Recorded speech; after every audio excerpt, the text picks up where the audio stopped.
This is an old family recipe for a moist and fluffy carrot cake. I wanted to give it a tiny twist to make it look cuter. So here we go. You'll be needing 4 eggs and 270 grams sugar, which will be whisked until it gets all light and fluffy. This may take a bit, but it's totally worth it. Trust me on that. When that's done, add your vanilla extract or vanilla sugar and give it another short whisk. You can add this whenever you like, of course, or not at all. Then we get to 220 gram flour and mix it together with 1 package of baking powder. To make this extra fluffy, I sift the flour into the egg mixture. Give that a nice mix, but only until it is incorporated. Don't mix it more than it's necessary.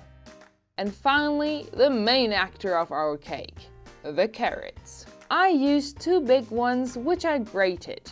In grams, that is about 170. Of course, you can add more or even less than this. Up to your taste, really. Then just fold them in. Pour the dough into a prepared tin of yours and toss it into the oven.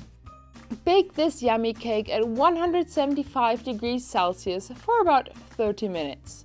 Depending on how thick the dough is in your baking tin, this might take a bit longer or shorter.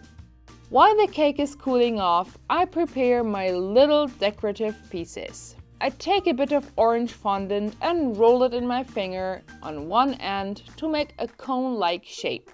Then I cut a triangle of green fondant and cut that in 3 places to get 4 leaves out of them. Carefully squeeze the end so that the leaves look like leaves, I guess.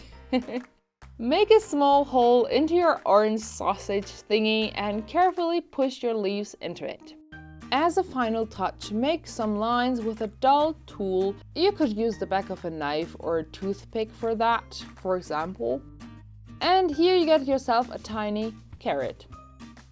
Then I pipe tiny rosettes of overbeaten white ganache and place the tiny carrots right onto them.